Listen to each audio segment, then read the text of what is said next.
నీతులనేవి ఎదుటివారికి చెప్పేదానికే గాని మనం పాటించేదానికి కాదని ఏపీ ముఖ్యమంత్రి చంద్రబాబు నాయుడు గారు ప్రూవ్ చేశారు. చంద్రబాబు నాయుడు కుటుంబ సంస్థ అయిన హెరిటేజ్ సంస్థలో ఈరోజు నాణ్యత ప్రమాణాలు పాటించట్లేదని, హెరిటేజ్ సంస్థ తయారు చేసే ఉత్పత్తుల్లో ఎలాంటి నాణ్యత ప్రమాణాలు లేవని సాక్షాత్తు భారత ప్రభుత్వ ఆధ్వర్యంలో food standards safety authority of India వారు స్పష్టం చేశారు.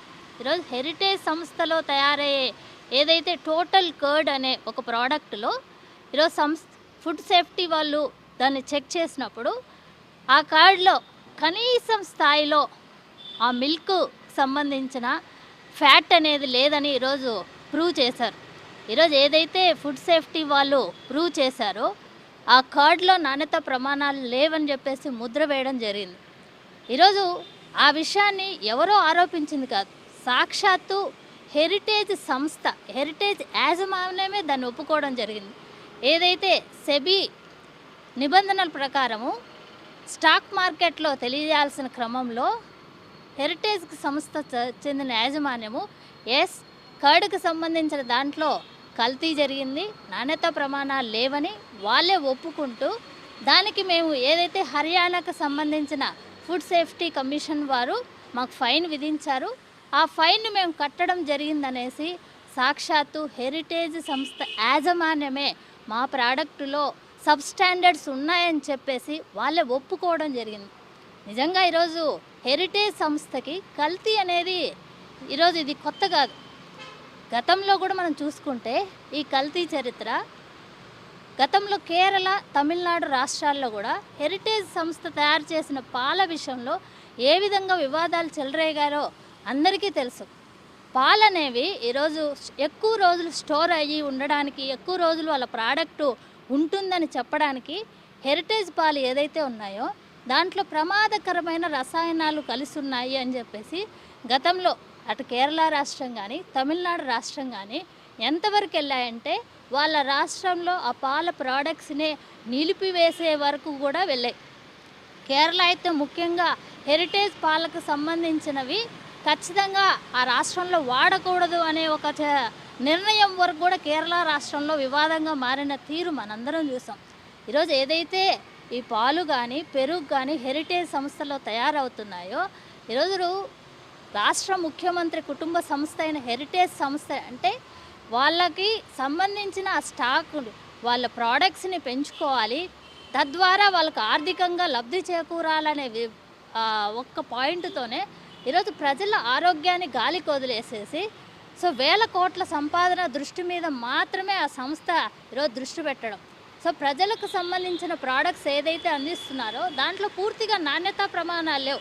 కేవలం ఈ హెరిటేజ్ సంస్థ పాలు పెరుగుతో మాత్రమే అంతటితో ఆగకుండా ఈరోజు ఆ హెరిటేజ్ సంస్థల్లో నెయ్యి, పన్నీరు, ఐస్ క్రీమ్స్ అంతటితో ఆగలేదు.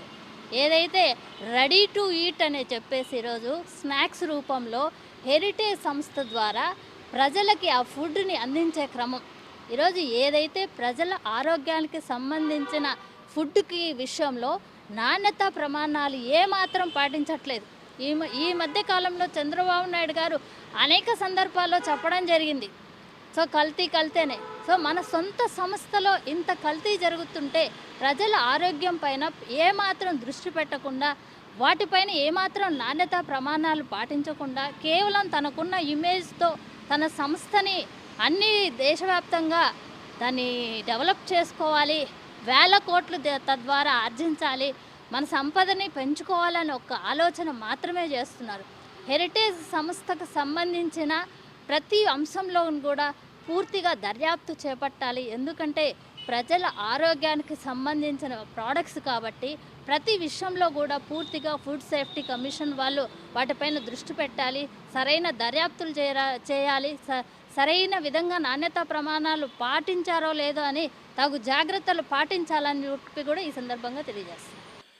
ఏదైతే రాష్ట్ర ముఖ్యమంత్రి శ్రీ నారా చంద్రబాబు నాయుడు గారి కుటుంబ సంస్థ అయినటువంటి హెరిటేజ్, ఈ హెరిటేజ్ సంస్థ ద్వారా రోజు అనేక రకాలైనటువంటి పాలు, పెరుగు, ప్రజలకు ఉపయోగపడే అనేక రకాల తినుబండారాన్ని అన్నీ కూడా ఈ యొక్క హెరిటేజ్ సంస్థ ద్వారా సప్లై చేస్తూ ఉంటాం. కానీ నిన్నటి రోజున హర్యానాలో టోటల్ కోడ్ శాంపిల్స్లో ఈ యొక్క హెరిటేజ్ సంస్థకు సంబంధించినటువంటి ఈ పెరుగులో ఏదైతే నాణ్యత లేదని చెప్పి సాక్షాత్తు కేంద్ర ప్రభుత్వ సంస్థ అయినటువంటి ఫుడ్ సేఫ్టీ అధికారులు దీనికి ఫైన్ విధించడం మనందరికీ కూడా తెలిసిన విషయమే.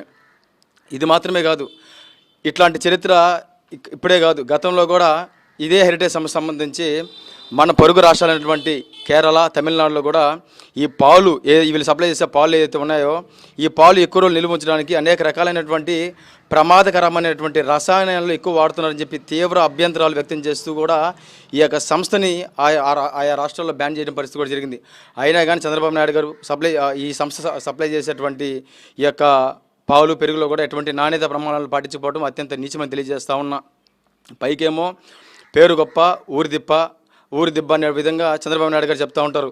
పొద్దున్న లేస్తే నీతి నిజాయితీకి ప్యాంటు షర్ట్ వేస్తే చంద్రబాబు నాయుడు గారు అని చెప్పి గొప్పలు చెప్పుకోవడం తప్పితే ఆయన ఎక్కడ కూడా ప్రజల ఆరోగ్యానికి కానీ ప్రజలకు సంబంధించిన ఏ ఒక్క మంచి విషయంలో కూడా భద్రతా ప్రమాణాలు పాటించడం అని తెలియజేయడానికి ఆయన యొక్క మనస్తత్వానికి ఇదొక మచ్చుతోనే కానీ తెలియజేస్తూ ఉన్నా.